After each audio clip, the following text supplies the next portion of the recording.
The desert air shimmered with heat, but the chill in the operations tent was unmistakable.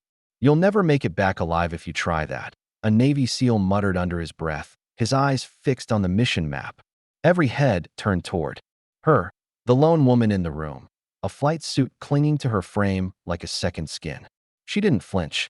She just studied the map, tracing her gloved finger along a valley so narrow it was barely more than a scar in the earth. The manual said never to fly that low. But the men on the ground were trapped and out of time.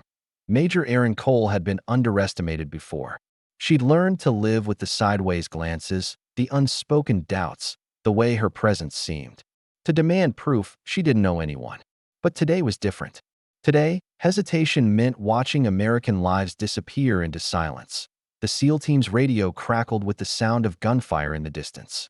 She closed her eyes for half a second, hearing the voices of her old squad, long gone now, voices that still carried in the quiet corners of her memory.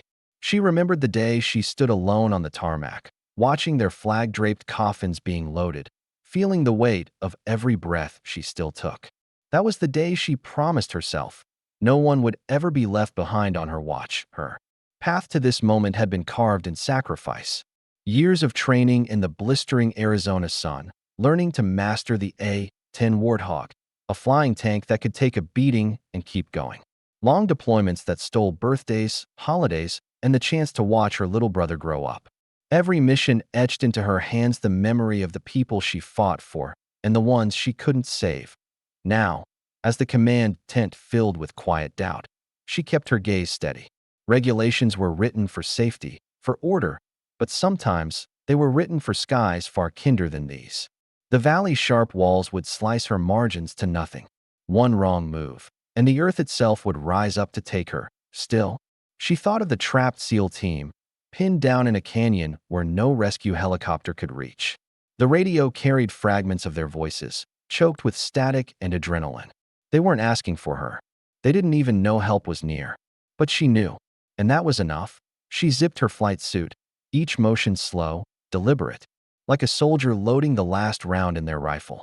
Outside, the A-10 waited, its paint scuffed from battles past, its nose art worn but defiant. The aircraft was built for close air support, but this would push even the Warthog beyond its limits. As she taxied onto the runway, a young crew chief caught her eye. He didn't salute. He just nodded, a silent gesture that said more than any word could. Bring them home. The first pass over the canyon was tight.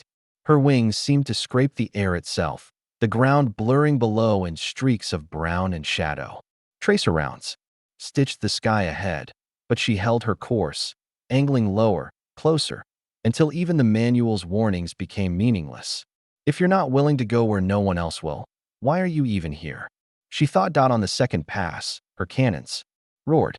The valley exploded in dust and splintered rock. The enemy fire faltered, then went silent. In that breathless stillness, she saw them, the SEAL team, waving from a pocket of cover, their helmets tilted skyward. Hours later, when they returned to base, the SEAL who had doubted her approached in silence. He didn't offer excuses. He just said, "You flew lower than I've ever seen, lower than I thought was possible." She looked at him, her voice calm. Sometimes the rulebook doesn't know what's at stake. That line would be repeated in briefing rooms and training lectures for years, but to her, it was never about glory. It was about the promise she made, standing beside the flag-draped coffins, to bring them home. All of them. That night, as she walked across the tarmac, mechanics, pilots, and crew stood quietly in her path.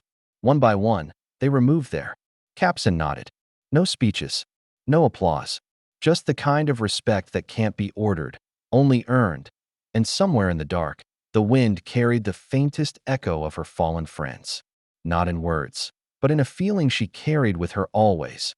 A reminder that silent strength can be louder than any roar. Silent courage often comes from those who've already faced the unthinkable.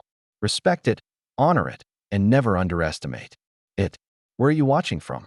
Share your thoughts, and subscribe for more stories that honor those who stand and fly for others when it matters most.